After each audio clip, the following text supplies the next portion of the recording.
وإذ ابتلى إبراهيم ربه بكلمات فأتمهن قال إني جاعلك للناس إماما صدق الله مولانا العلي العظيم وصدق رسوله النبي الكريم ونحن على ذلك لمن الشاهدين والشاكرين والحمد لله رب العالمين.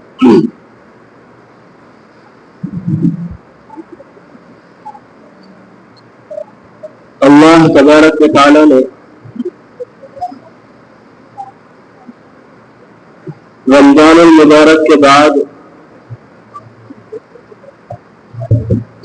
ایک اور عشرہ ایسا رکھا ہے جس میں مسلمان نیکیوں کے خزانے کر سکتا ہے. وہ عشرہ ذی الحجہ ہے. اللہ کے رسول علیہ الصلوۃ والسلام نے ارشاد فرمایا کہ ذی الحجہ میں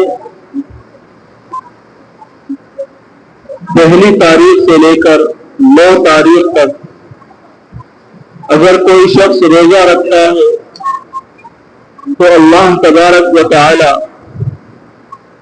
اس کے روزے کا بہت زیادہ ثواب عطا فرماتا ہے.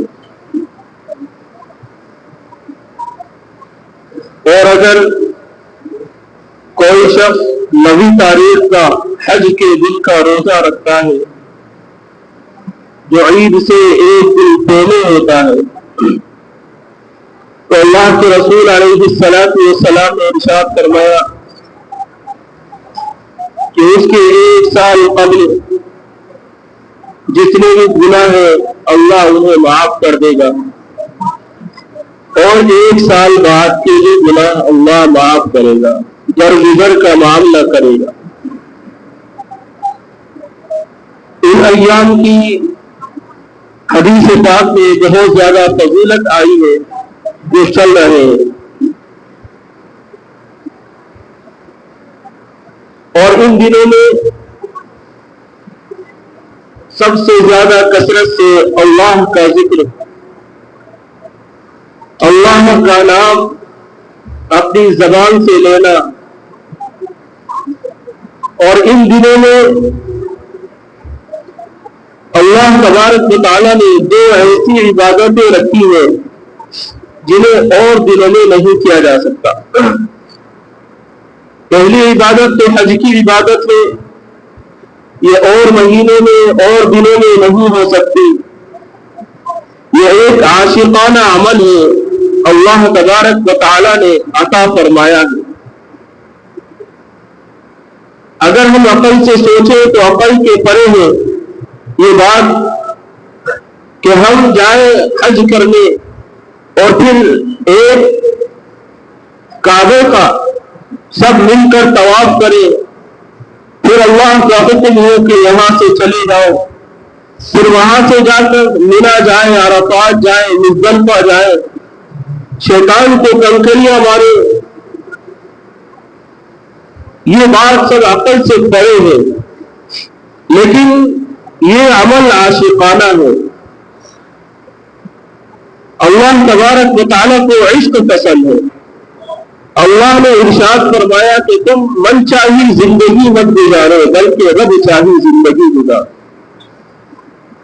من چاہی زندگی میں انسان گمراہ ہو جاتا ہے، نہ جانے کس کس کے سامنے جھکتا پھرتا ہے. لیکن رب چاہی زندگی جو اللہ نے عطا فرمائی ہے وہ انبیاء اکرام علیہ السلام کو عطا فرمائی، صدیقین کو عطا فرمائی، شہداء کو عطا فرمائی. اس کے بعد اللہ تبارک و تعالی نے اولیاء اللہ کو عطا فرمائی، ان لوگوں کو عطا فرمائی جو دین سے وابستہ ہے، جو دین کے قریب ہے، جو دین کو جانتے ہیں، اللہ نے انہیں عطا فرمائی. ایک زندگی ہے من چاہی. انسان من چاہی زندگی میں جانوروں سے بھی زیادہ بدتر ہو جاتا ہے، اور رب چاہی زندگی میں اللہ کا محبوب ہو جاتا ہے، عاشق بن جاتا ہے. منچاہی زندگی ایسی ہے کہ انسان کو جہنم کے قریب لے جاتی ہے، جہنم تک لے جاتی ہے۔ رب چاہی زندگی ایسی ہے کہ انسان کو پستیوں سے اٹھا کر، ذلتوں سے اٹھا کر عروج تک لے جاتی ہے، عزتوں تک لے جاتی ہے، اور پھر جنت اس کا ٹھکانہ بنا دیتی ہے۔ حضرت ابراہیم علیہ السلام نے رب چاہی زندگی گزاری، اور رب چاہی زندگی گزارنے کے بعد بتلا دیا کہ اللہ تبارک و تعالیٰ نے خود ان کا تعارف قرآن مقدس میں کیا۔ اللہ نے ارشاد فرمایا وَإِذِ ابْتَلَىٰ إِبْرَاهِيمَ رَبُّهُ بِكَلِمَاتٍ فَأَتَمَّهُنَّ، ہم نے ابراہیم علیہ السلام کو کئی باتوں میں آزمایا، آزمائش ڈالی، فَأَتَمَّهُنَّ، انہوں نے تمام کو پورا کر دیا، تمام باتوں کو انہوں نے پورا کر دیا۔ حضرت ابراہیم علیہ السلام پر بہت زیادہ آزمائش آئی، آپ کو مال و دولت کو دکھایا گیا، آپ کو پلگایا گیا، آپ کو آگ میں جلایا گیا، اور آپ کی قربانی اللہ تبارک و تعالیٰ کو اتنی پسند آئی کہ اللہ تبارک و تعالیٰ نے انسانوں میں اور مسلمانوں میں اس کو رائج کر دیا۔ کون سی قربانی پسند آئی؟ ایک تو حج بیت اللہ کی قربانی، کہ جب لوگ سعی کرتے ہیں اور دوڑتے ہیں، آپ کی اہمیت کی قربانی حضرت حاجرہ رضی اللہ تعالیٰ عنہ کی، جب اللہ نے حکم دے دیا کہ اپنے بچوں کو، اپنی بیوی کو ایک ویران جگہ پر چھوڑ دو، جو حضرت ابراہیم علیہ السلام نے 3000 کلومیٹر کا سفر کیا، عراق سے لے کر بیت اللہ تک 3000 کلومیٹر کا ان پر سفر کیا، اور اپنے بچوں کو وہاں چھوڑ دیا۔ بچہ چھوٹا سا بچہ ہے، دودھ پیتا ہوا بچہ ہے۔ حضرت ابراہیم علیہ السلام نے پانی دیا، توشہ دیا، کھجوریں دی۔ وہ کھجوریں کب تک چلنے والی تھی؟ ایک وقت ایسا آیا کہ کھجوریں بھی ختم ہو گئی، پانی بھی ختم ہو گیا، حلق خشک ہو گیا، ماں کا بھی، بیٹے کا بھی، حضرت اسماعیل علیہ السلام کا بھی۔ حضرت حاجرہ کا دوڑنا ایسا ہوا، وہ دیکھتی تھی کہ کوئی قافلہ آ جائے، پہاڑی پر چڑھ کے دیکھتی تھی تاکہ میں پانی لے لوں، اس سے کوئی توشہ لے لوں، میرے بچے کی جان بچ جائے۔ حضرت حاجرہ رضی اللہ تعالیٰ 7 چکر لگائے، دوڑی، بار بار دوڑی، پھر اپنے بچے کے پاس آ جاتی، دوڑتی پھر اپنے بچے کے پاس آ جاتی کہ کوئی انسان کو دکھائی دے جائے، پانی دینے والا کو دکھائی دے جائے، کھجور دینے والا کو دکھائی دے جائے۔ لیکن جب کوئی دکھائی نہیں دیا، جب 7واں چکر لگایا، جب حضرت اسماعیل علیہ السلام اپنا پیر زمین پر مار رہے تھے، جب پاس میں آئی، قریب میں آئی، دیکھا تو چشمہ ابل رہا تھا پانی کا۔ حضرت حاجرہ رضی اللہ تعالیٰ نے جب اتنا پانی دیکھا تو فرمایا زمزم کے معنی میں رک جا، زمزم کے معنی میں رک جا، تاکہ وہ پانی رک جائے۔ لیکن اللہ تبارک و تعالیٰ نے اس کو جاری فرما دیا، اور ایسا جاری فرما دیا کہ قیامت تک وہ پانی نکلتا رہے گا۔ کہاں سے نکل رہا ہے؟ نکلتا رہے گا۔ اللہ تبارک و تعالیٰ نے یہ معجزہ حضرت ابراہیم علیہ السلام کی آل کو عطا فرمایا، اور دوسرا معجزہ عطا فرمایا کہ اللہ نے حکم دیا اے ابراہیم مجھے قربانی دو، قربانی پیش کرو، جو تمہارے سب سے زیادہ عزیز چیز ہو، سب سے زیادہ محبوب چیز ہو، اس کی قربانی پیش کرو۔ حضرت ابراہیم علیہ السلام اٹھے اور 100 اونٹ ذبح کر دیے۔ 7ویں تاریخ کو یہ خواب دیکھا، 7ویں تاریخ کو صبح میں اٹھے اور 100 اونٹ ذبح کر دیے۔ 8ویں تاریخ کو دیکھا، 8ویں تاریخ کو 100 اونٹ ذبح کر دیے۔ اللہ تبارک و تعالیٰ نے ارشاد فرمایا فلما بلغ معه السعي قال يا بني إني أرى في المنام أني أذبحك فانظر ماذا ترى قال يا أبت افعل ما تؤمر ستجدني إن شاء الله من الصابرين۔ ابراہیم قربانی پیش کرو۔ ابراہیم علیہ السلام سمجھ گئے کہ اللہ تبارک و تعالیٰ نے جو مجھے 86 سال کی عمر میں بیٹا دیا ہے، اللہ تبارک و تعالیٰ اس کی قربانی مانگ رہا ہے۔ حضرت ابراہیم علیہ السلام سویرے اٹھے، صبح اٹھے اور بیٹے کو تیار کروایا۔ حضرت حاجرہ سے کہا اس بیٹے کو گھمانے لے کر جاؤں، سیر کرانے لے کر جاؤں، اور ایک چھری اپنے بغل میں رکھ لی، ایک چھری چپکا لی اور اپنے بغل میں رکھ لی۔ حضرت ابراہیم علیہ السلام اسماعیل علیہ السلام کو جو ابھی چھوٹے ہیں، بچے ہیں، چلتے ہیں، پھرتے ہیں, بھاگتے ہیں, دوڑتے ہیں, لیکن ابھی بالغ نہیں ہوئے, ان کو لے کر جاتے ہیں, ایک پہاڑ پر چڑھ جاتے ہیں اور حضرت ابراہیم علیہ السلام سوچتے ہیں کہ میں امتحان دے رہا ہوں, اللہ امتحان لے رہا ہے, میرا اپنے بچے سے, اپنی آل سے, اپنی اولاد سے تو معلوم کر لوں کہ میری اولاد کا کیا ہے, میرے اولاد کے دل میں کیا بن رہا ہے, کیا چل رہا ہے. حضرت ابراہیم علیہ السلام نے اپنی اولاد کو سامنے بٹھایا, حضرت اسماعیل علیہ السلام کو سامنے بٹھایا اور فرمایا فلما بلغ معه السعي قال يا بني اني ارى في المنام اني اذبحك فانظر ماذا ترى. اے میرے بیٹے, میں نے خواب میں دیکھا ہے کہ میں تیری قربانی کر رہا ہوں, اللہ تیری قربانی چاہتا ہے. تو بیٹے نے جواب دیا, اے ابا جان, یا ابت فعل ما تؤمر, جو آپ کو حکم ملا ہے اللہ کی طرف سے, رب العالمین نے جو آپ کو حکم دیا ہے آپ کر دیجیے. قال يا ابت فعل ما تؤمر ستجدني ان شاء الله من الصابرين, اور آپ مجھے انشاءاللہ اللہ نے چاہا تو صبر کرنے والوں میں سے پائیں گے. بیٹے کا ایمان دیکھیے, باپ کا ایمان دیکھیے, بیٹا کہہ رہا ہے انشاءاللہ من الصابرین, اگر اللہ تبارک و تعالیٰ نے چاہا تو مجھے صبر کرنے والوں میں سے پائیں گے. اور بیٹے نے کہا بجان آپ 3 باتوں کا خیال رکھنا.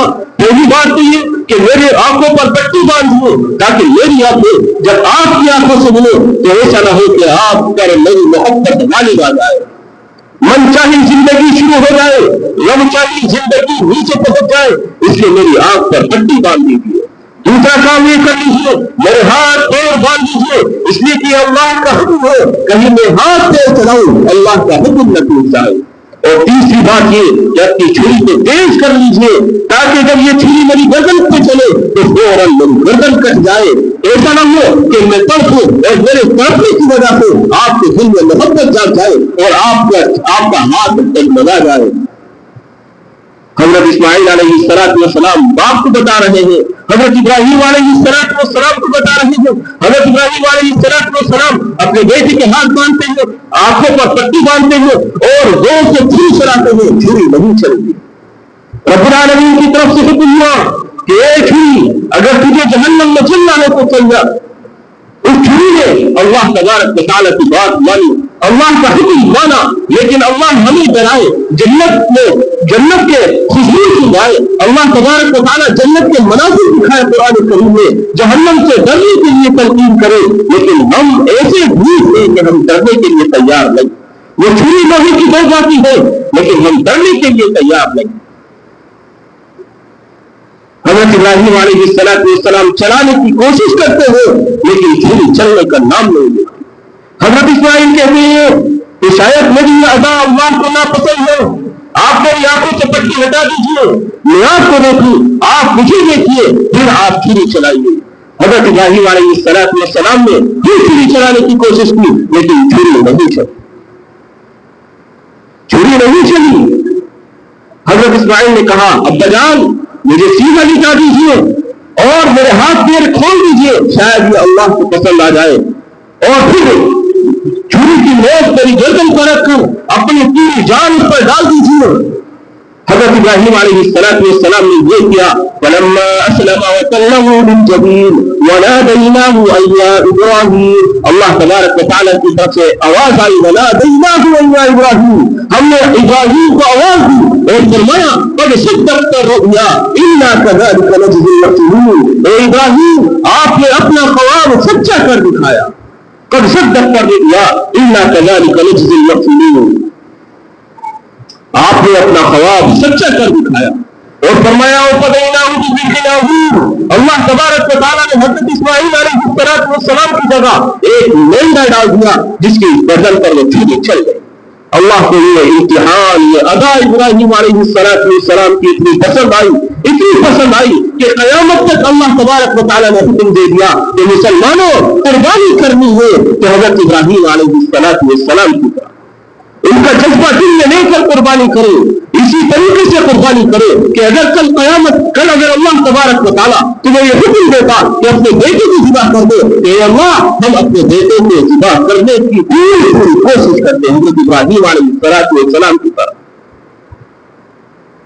حضرت ابراہیم علیہ السلام نے سبق دیے, کتنے سبق دیے کہ سب سے پہلا سبق یہ کہ اپنے مال کو راہ خدا میں خرچ کرو، وہ مال جسے اللہ تبارک و تعالیٰ نے محدود بنایا ہے۔ اللہ خود ارشاد فرمایا لن تنالوا البر حتى تنفقوا مما تحبون، وہ مال جو تمہارے دل کے زیادہ قریب ہے، تمہیں سب سے زیادہ محبوب ہے، وہ اللہ کی راہ میں قربان کرو۔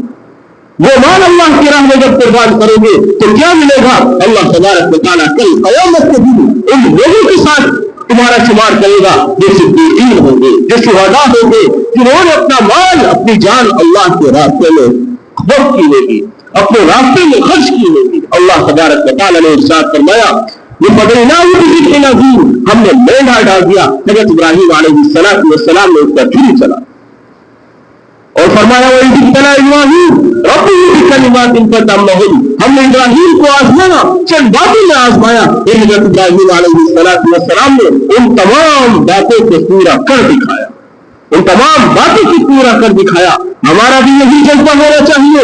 قرآن کریم میں اللہ نے ارشاد فرمایا إِنَّ صَلَاتِي وَنُسُكِي وَمَحْيَايَ وَمَمَاتِي لِلَّهِ رَبِّ الْعَالَمِينَ، اے نبی جی علیہ السلام آپ فرما دیجیے کہ تمہاری نمازیں اللہ کے لیے ہے، تمہاری قربانی اللہ کے لیے ہے، تمہارا مرنا، تمہارا جینا، یہ سب اللہ کے لیے ہے، یہ اللہ کے لیے نہ ہو۔ جب ہم جانور تیار کر رہے ہو، جانور قربان کر رہے ہو تو اس میں کسی اور کی محبت نہ ہو، بلکہ صرف اللہ تبارک و تعالیٰ کی محبت اس دل میں ہو۔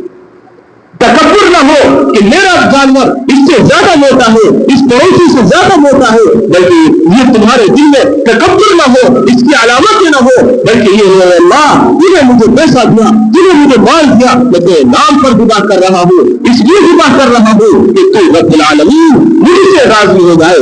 جب رب العالمین راضی ہو جائے گا اللہ تبارک و تعالیٰ انسان کے لیے نہیں بلکہ پوری انسانیت کے لیے اللہ ایسے فیصلے فرما دے گا، ایسے فیصلے فرما دے گا کہ دنیا بھی اس کے لیے جنت بن جائے گی اور آخرت میں اس کے لیے جنت کا فیصلہ ہوگا۔ اللہ تبارک و تعالیٰ ہماری تمام قربانیوں کو، تمام نمازوں کو، تمام حجوں کو قبول فرمائے اور ہماری تمام کوتاہیوں کو، کمیوں کو اپنے اللہ نے معاف فرما دے، ان کو معاف فرما دے اور تمام زندگی میں اچھے کام کرنے کی توفیق عطا فرما دے، برے کاموں سے ہمیں بچنے کی توفیق عطا فرما دے۔